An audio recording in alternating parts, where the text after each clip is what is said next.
Alors la première chose, c'est qu'effectivement, quand j'ai rencontré Carmen, j'ai rencontré d'abord évidemment une artiste dont le travail me passionne, parce qu'il se déploie à la fois dans le paysage, au milieu des sociétés humaines et aussi dans l'atelier.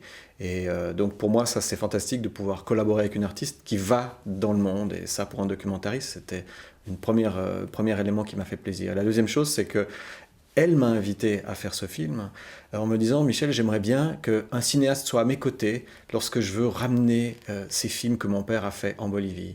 Et en fait, moi, j'ai tout de suite senti qu'il y avait la possibilité, les moyens avec le cinéma d'aller sur l'île du Soleil en Bolivie, au milieu du lac Titicaca, dans ce paysage sauvage et désertique avec une population très fermée sur elle-même. Mais par les outils du cinéma, il y avait les moyens de parler de ce regard de l'artiste sur le monde. Pas en filmant Carmen faisant un travail, mais que là, par le rétrécissement de l'espace, j'arriverai avec mes instruments de mesure à saisir ça, qui est aussi ce que Carmen fait à sa manière.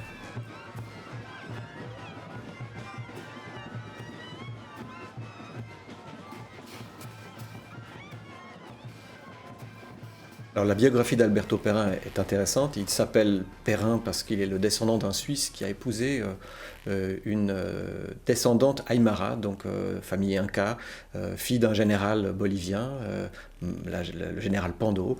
Et ce Marius Perrin, le grand-père de Carmen, a épousé cette femme et de cette union sont nés deux fils, dont Alberto Perrin.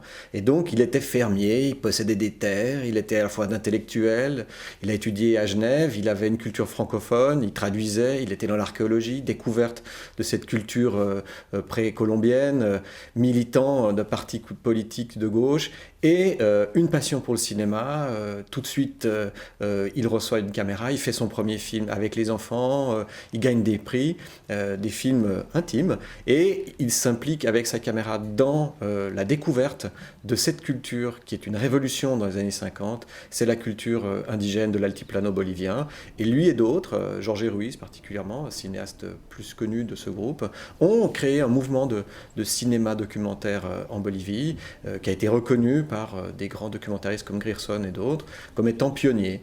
Et Alberto, dans ce milieu-là, il était à la fois très impliqué, mais aussi un peu à part, parce qu'il pensait que le cinéma était un moyen de s'adresser, d'essayer de comprendre le monde et de l'élever. Et ces films ont été considérés comme un petit peu compliqués et intellectuels à l'époque.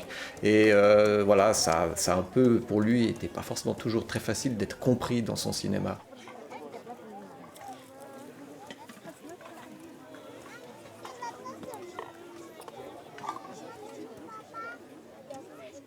Il dénonce un fait d'armes du gouvernement contre un opposant de droite, un fasciste qui s'est fait assassiner, et il estimait que la Bolivie, du MNR, le récent gouvernement révolutionnaire, ne pouvait pas se permettre de se fonder sur le sang, et il a donc été emprisonné, expulsé en Argentine, et quand il est revenu, la grande énigme, qui toujours là, personne n'a la réponse, il arrive à La Paz.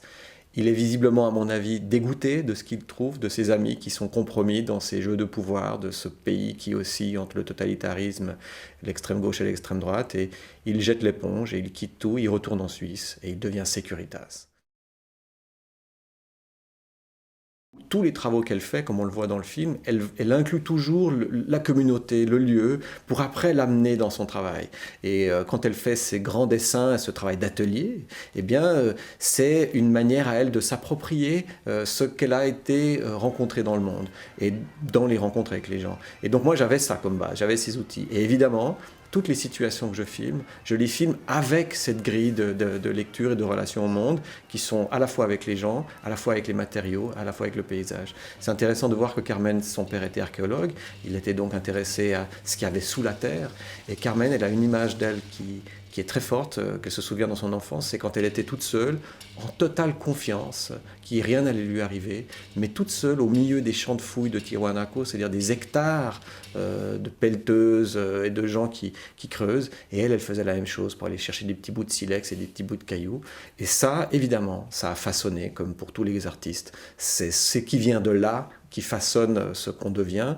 Et voilà, pour moi, j'avais cette recherche en moi en faisant ce film. Je voulais révéler ça et l'expérimenter. Donc j'ai aussi ma personnalité, évidemment, dans ces éléments-là, mais il y a beaucoup de lecture à travers l'œuvre de Carmen. Les briques, les pierres, le paysage, les humains, le silence. Carmen parle peu, elle écrit. Ces choses-là m'étaient pour moi importantes.